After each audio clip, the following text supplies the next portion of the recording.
معجزہ میرے نبی کا کہہ دیا تو ہو گیا۔ بسم اللہ الرحمن الرحیم۔ اللہ تعالیٰ نے نبی کریم صلی اللہ علیہ وسلم کو بے شمار معجزات عطا فرمائی۔ آپ صلی اللہ علیہ وسلم کا معجزہ بیان کرنے سے پہلے یہ بات واضح کرنا ضروری ہے کہ اللہ کے حبیب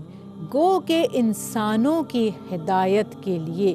نبی اور رسول بنا کر بھیجے گئے، لیکن آپ کی عظمت، آپ کی رسالت تمام مخلوقات کے لیے ہے، یعنی ہر مخلوق چاہے وہ جاندار ہے یا بے جان، پتھر ہیں یا درخت، انسان ہے یا جانور، شجر، پہاڑ، ایک ایک چیز میرے نبی کی رسالت کی گواہ ہے اور میرے نبی کی رسالت کو جانتی پہچانتی ہے، اللہ کے حبیب کو بحیثیت رسول جانتی ہے۔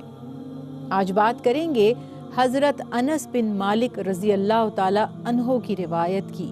جو جانور کے بارے میں کس طرح ایک جانور نے اللہ کے نبی کو پہچانا، ان کا ادب، ان کا لحاظ اور ان کی رسالت کی اقرار میں اس نے کس طرح رد عمل کیا۔ حضرت انس بن مالک رضی اللہ تعالیٰ عنہ بیان فرماتے ہیں کہ انصار کے اکثر قبیلے اونٹوں کو پالا کرتے تھے، وہی ان کے گزر اوقات کا سبب بھی تھا۔ انصار کا ایک قبیلہ نبی کریم صلی اللہ علیہ وسلم کے پاس آیا اور آ کر عرض کی کہ یا رسول اللہ صلی اللہ علیہ وسلم، ہمارا ایک اونٹ ہے جس پر ہم پانی لاد کر لاتے تھے، اس سے کام لیتے تھے، اب وہ بپھر گیا ہے، سرکش ہو گیا ہے، بگڑ گیا ہے، یعنی اس نے بغاوت کر دی ہے اور ہمیں اپنے اوپر کچھ لادنے نہیں دیتا، یعنی ہم اس سے کوئی کام نہیں لے سکتے، اس پر پانی نہیں لاد سکتے، اس سے پانی ٹرانسفر نہیں کر سکتے، جس کی وجہ سے ہمارے جو نخلستان ہیں، جو ہمارے باغات ہیں، وہ خراب ہو رہے ہیں، اجڑ رہے ہیں۔ نبی کریم صلی اللہ علیہ وسلم ان کے ساتھ اس باغ میں تشریف لے گئے جہاں وہ اونٹ تھا۔ جب آپ وہاں پہنچے تو وہ اونٹ باغ کے کونے میں بیٹھا ہوا تھا۔ آپ صلی اللہ علیہ وسلم نے ارادہ فرمایا کہ اس کے قریب جائیں، تو یہ جو انصار تھے انہوں نے نبی کریم صلی اللہ علیہ وسلم سے عرض کی کہ یا رسول اللہ صلی اللہ علیہ وسلم، آپ احتیاط فرمائیے، یہ بہت سرکش ہے، حملہ کر دیتا ہے۔ نبی کریم صلی اللہ علیہ وسلم نے فرمایا کہ تم میری فکر نہ کرو۔ سبحان اللہ، اللہ کے نبی جانتے ہیں کہ وہ اللہ کے نبی ہیں اور انہیں معلوم ہے کہ کس طرح سرکش جانور کو بھی اطاعت پر لانا ہے۔ اور پھر وہی بات ہے کہ جانور اللہ کا ناشکرہ نہیں ہے، یہ انسان ہی ہے جو اگر بگڑ جائے تو جانور سے بھی بدتر ہو جاتا ہے۔ بہرحال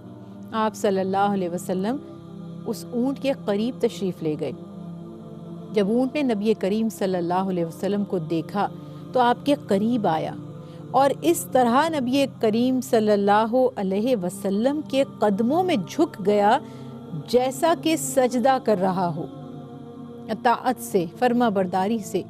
آپ صلی اللہ علیہ وسلم نے اس کے سر پر ہاتھ رکھ کر، سر سے پکڑ کر فرمایا کہ کیوں اپنے مالک کو تنگ کرتے ہو،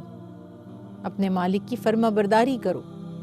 بعض روایات میں یہ ہے کہ اس اونٹ نے بھی نبی کریم صلی اللہ علیہ وسلم سے اس انصاری کی شکایت کی، کہا کہ یہ مجھ پر بوجھ تو لاتا ہے، مجھ سے کام تو لیتا ہے، لیکن مجھے صحیح طرح کھلاتا پلاتا نہیں ہے بلکہ بھوکا رکھتا ہے۔ اللہ کے حبیب حضرت محمد مصطفیٰ صلی اللہ علیہ وسلم نے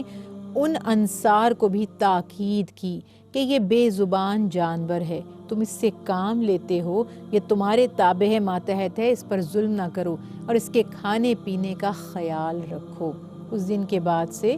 وہ اونٹ ان کی خدمت میں، یعنی انصار کی خدمت میں لگ گیا، اور یقیناً انصار نے بھی نبی کریم صلی اللہ علیہ وسلم کی بات پر دھیان دیا ہوگا، یقیناً انہوں نے بھی اپنے عمل کی اصلاح کی ہوگی اور آئندہ سے کبھی اونٹ کو بھوکا پیاسا نہیں رکھا ہوگا۔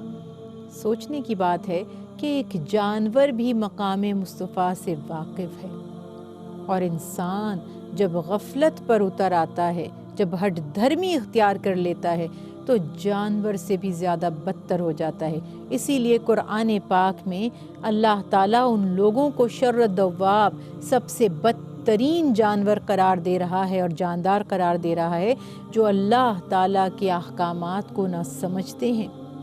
نہ ان پر ایمان لاتے ہیں۔ اللہ تعالیٰ ہمیں مقام مصطفیٰ صلی اللہ علیہ وسلم سمجھنے کی توفیق عطا فرمائے۔ آپ صلی اللہ علیہ وسلم کی محبت، آپ کی عظمت ہمارے دلوں میں اور بڑھ جائے، ہمارے ایمان میں اور ترقی ہو جائے، اور ہم نبی کریم صلی اللہ علیہ وسلم کی سیرت پر عمل کرنے والے بن جائیں۔ آمین۔ معجزہ میرے نبی کا